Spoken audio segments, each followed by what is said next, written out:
Imagine walking into a room feeling lost, vulnerable, and searching for meaning in your life. Within hours, you're surrounded by the most accepting, loving people you've ever met. They understand you completely, share your deepest values, and offer answers to questions you've been struggling with for years. The leader speaks with such wisdom and certainty that you feel like you've finally found your purpose. 6 months later, you've given away your life savings, cut contact with your family, and moved into a compound where your every decision is controlled by someone else. You're working 18-hour days for free, eating 1 meal a day, and genuinely believing that this suffering is the path to salvation. How does this happen? How do intelligent, rational people surrender their freedom, their money, and sometimes their lives to charismatic leaders who promise them everything but deliver only control and exploitation? Today, we're going to break down the cult leader's playbook, the sophisticated psychological strategies used to transform independent individuals into devoted followers who will do anything for their leader. These aren't random tactics used by obviously crazy people. They're systematic methods of mind control developed and refined over decades by manipulators who understand human psychology better than most therapists. By the end of this video, you'll understand why cults remain such a powerful force even in our modern educated society. And most importantly, how to recognize these techniques before they can be used against you or someone you care about. Before we dive into specific tactics, we need to understand what makes someone vulnerable to cult recruitment. Contrary to popular belief, cult members aren't stupid, weak, or mentally ill. Research shows that cult recruits are often intelligent, idealistic people going through periods of transition or stress in their lives. The most vulnerable targets are people experiencing major life changes, college students away from home for the first time, individuals going through divorce or breakups, people who've lost jobs or loved ones, or anyone questioning their beliefs or life direction. Cults specifically target people during these vulnerable periods because that's when our normal psychological defenses are lowered. This vulnerability isn't a character flaw, it's part of being human. We all go through periods where we're searching for meaning, connection, or answers to difficult questions. Cult leaders are experts at identifying and exploiting these universal human needs. They also target people with specific psychological profiles, those who are idealistic and want to make the world better, individuals who feel different or misunderstood by mainstream society, people with perfectionist tendencies who are attracted to absolute answers, and those who have experienced trauma or abandonment and are seeking healing or belonging. Understanding this is crucial because it means anyone can become vulnerable to cult recruitment under the right circumstances. The techniques we're about to explore work by exploiting normal human psychology, not by targeting people who are inherently weak or gullible. The first weapon in the cult leader's arsenal is love bombing, an overwhelming display of affection, attention, and acceptance, designed to create intense emotional dependence in a very short time. This isn't genuine love or friendship. It's a calculated strategy to break down psychological boundaries and create artificial intimacy. When potential recruits first encounter the group, they're treated like the most important person in the world. Members shower them with compliments, express fascination with their ideas and experiences, and create an atmosphere of unconditional acceptance that most people have never experienced before. The psychological power of love bombing lies in its intensity and timing. Most healthy relationships develop gradually over months or years as people slowly reveal themselves and build trust. But cults compress this process into days or weeks, creating artificial intimacy that feels more intense than genuine relationships. This technique exploits our fundamental need for belonging and acceptance. Humans are social creatures who suffer deeply from isolation and rejection. When someone offers immediate, unconditional acceptance, it triggers powerful psychological and even biochemical responses. The brain releases dopamine and oxytocin, creating feelings of euphoria and attachment that can be genuinely addictive. Love bombing is particularly effective on people who've experienced rejection, loneliness, or criticism from family, friends, or society. The contrast between their previous experiences of judgment or isolation and the group's overwhelming acceptance creates a powerful emotional pull that can override rational evaluation. But love bombing isn't just about positive attention. It's also about creating dependency. The recruit becomes accustomed to constant validation and emotional support from the group. This makes the thought of losing that support genuinely terrifying, which the cult leader will exploit later to maintain control. The love bombing phase typically lasts until the recruit has made significant commitments to the group: financial donations, severing outside relationships, or moving closer to other members. Once these investments are made, the unconditional love begins to become conditional on increasing levels of compliance and commitment. Once the recruit is emotionally hooked, cult leaders begin the process of isolation, systematically cutting them off from outside influences that might challenge the group's control. This happens gradually and often appears to be the recruit's own choice, making it harder to recognize as manipulation. The isolation process typically begins with subtle criticisms of the recruit's existing relationships. Family members are portrayed as negative influences who don't understand the recruit's spiritual growth. Friends are described as toxic people holding the recruit back from their true potential. Former belief systems are characterized as limiting or false. The group provides seemingly logical reasons why the recruit should distance themselves from these influences. Family members who express concern about the recruit's involvement are labeled as jealous, controlling, or spiritually inferior. Friends who raise questions about the group are characterized as enemies trying to sabotage the recruit's happiness and growth. This creates a psychological trap where questioning the group means losing not just the new community, but potentially all social connections. As outside relationships deteriorate due to the recruit's changing behavior and priorities, they become increasingly dependent on the cult for all social and emotional needs. Physical isolation often follows emotional isolation. Recruits may be encouraged to move closer to other group members, attend increasingly frequent meetings and activities, or even relocate to communal living situations. This makes it practically difficult to maintain outside relationships and creates an environment where the group's reality becomes the only reality the recruit experiences. The isolation serves multiple purposes. It eliminates sources of alternative information that might contradict the group's teachings. It removes emotional support systems that might help the recruit think critically about their involvement. It creates practical dependencies that make leaving more difficult, and it establishes the group as the sole source of social connection and validation.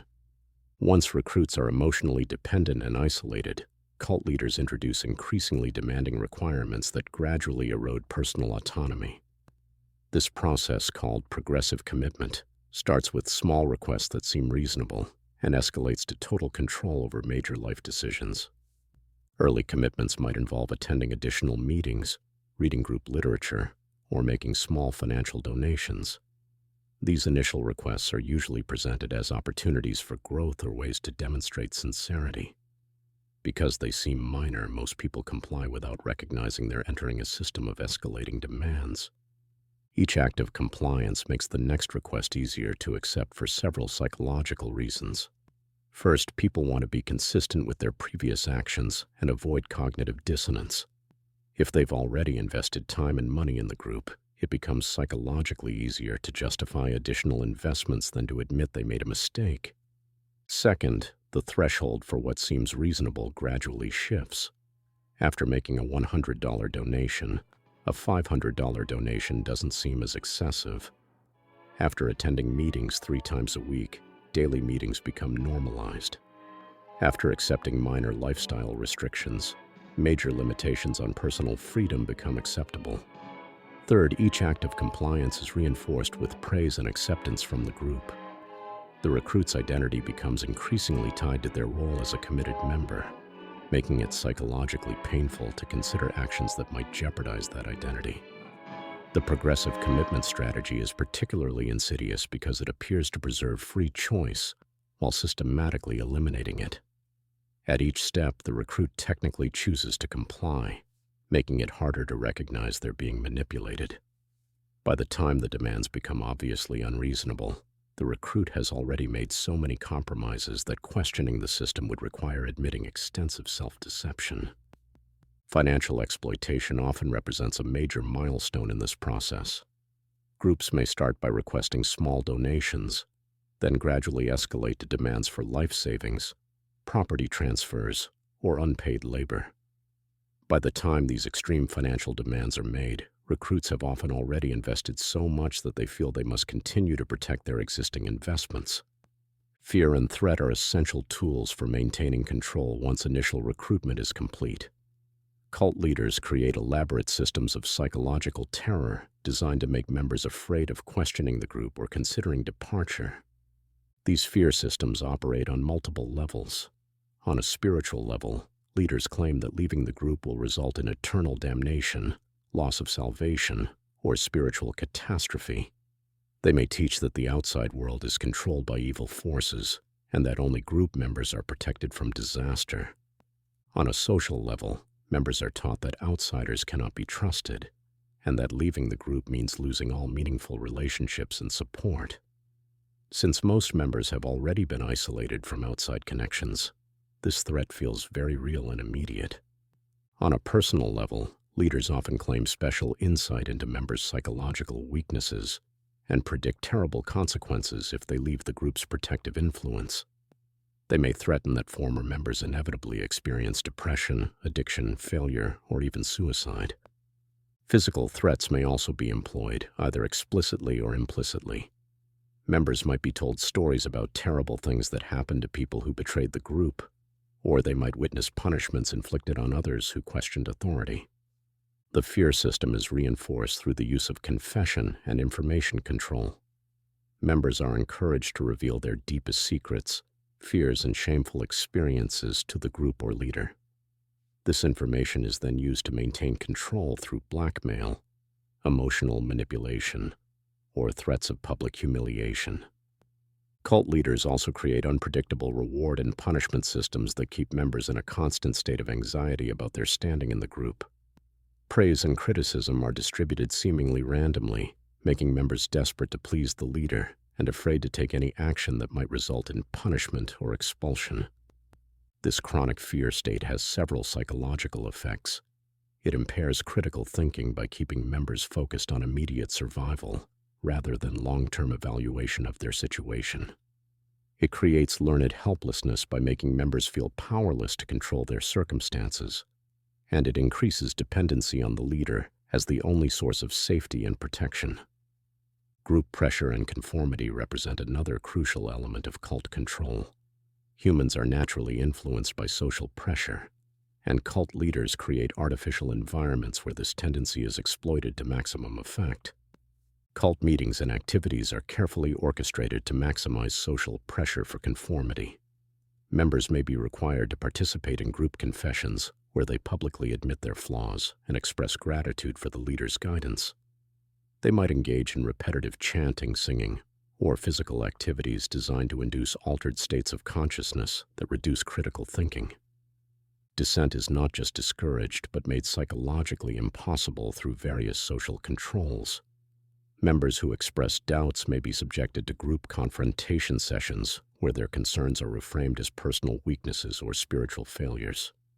They might be temporarily shunned or demoted within the group hierarchy as punishment for questioning.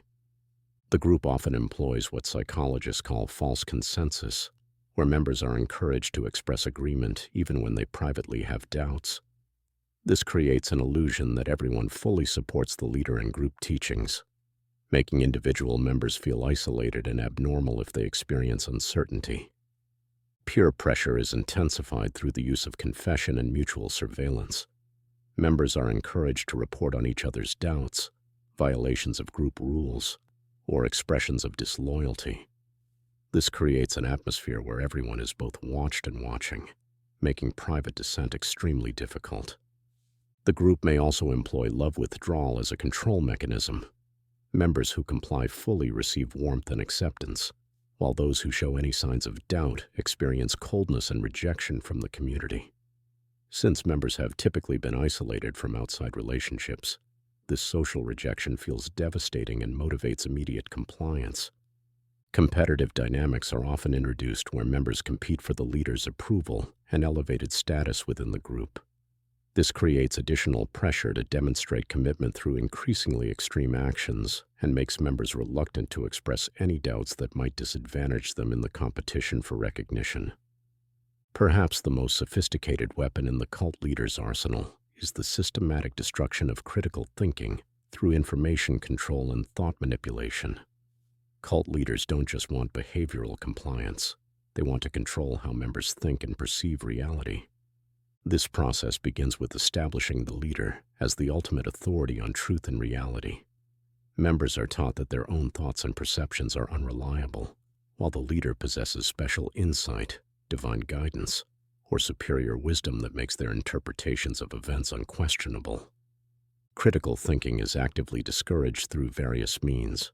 Questions are reframed as signs of weakness, lack of faith, or spiritual inadequacy. Doubt is characterized as a character flaw that must be overcome rather than a healthy cognitive function. Members are taught that analyzing or questioning group teachings represents dangerous pride or negative thinking. Information from outside sources is strictly controlled. Members may be forbidden from reading certain books, watching particular television programs, or accessing specific websites. When outside information contradicts group teachings, it's dismissed as lies, propaganda, or spiritual deception designed to confuse and mislead members. The group often develops its own specialized language and interpretation system that makes communication with outsiders increasingly difficult. Common words are given specialized meanings within the group, creating a linguistic barrier between members and the outside world. Thought-stopping techniques are employed to prevent members from engaging in sustained critical analysis. These might include repetitive chanting, meditation practices, or mantras designed to quiet analytical thinking. Members are taught that persistent thoughts or doubts indicate spiritual weakness and should be suppressed rather than examined. The leader provides simple, absolute answers to complex questions, eliminating the cognitive effort required for independent analysis. Members become accustomed to having their thinking done for them and gradually lose confidence in their ability to evaluate information independently. Sleep deprivation, poor nutrition, and exhaustion from overwork further impair cognitive function, making members more susceptible to suggestion and less capable of critical evaluation. These physical stressors are often presented as spiritual disciplines or necessary sacrifices rather than control mechanisms. Understanding why people join cults requires recognizing that cult recruitment exploits fundamental human needs and psychological vulnerabilities that we all share. The techniques we've explored work because they target universal desires for belonging, meaning security and transcendence. Cult leaders succeed because they understand human psychology well enough to create artificial environments that feel more fulfilling than ordinary life. They offer certainty in an uncertain world, community to isolated individuals, purpose to those feeling lost, and simple answers to complex questions. The tragedy is that these techniques are so effective precisely because they exploit our best human qualities, our desire to grow, to belong, to believe in something greater than ourselves, and to trust others. Cult manipulation works by turning our strengths against us. Recognizing cult tactics doesn't mean becoming cynical or distrustful of all groups or leaders. Instead, it means understanding that healthy relationships and communities develop gradually, allow for disagreement and independence, maintain connections with the outside world, and respect individual autonomy. If you recognize these patterns in any group or relationship, whether religious, political, commercial, or personal, trust your instincts and seek outside perspectives. The most important protection against cult manipulation is maintaining diverse relationships and information sources that can provide reality checks when someone tries to become your sole source of truth. The Cult Leader's Playbook reveals uncomfortable truths about human psychology and social influence, but understanding these techniques gives us the power to recognize them and resist manipulation while still remaining open to genuine growth, community, and spiritual experience. Remember, any group or leader that demands you surrender your critical thinking, cut ties with loved ones, or give up your autonomy in exchange for acceptance and answers is using cult tactics, regardless of how they label themselves or what they claim to offer. Have you ever encountered groups or leaders that use some of these tactics? What warning signs do you think people should watch for? Share your thoughts in the comments. And if this video helped you understand psychological manipulation better, subscribe for more insights into how the mind can be influenced and protected.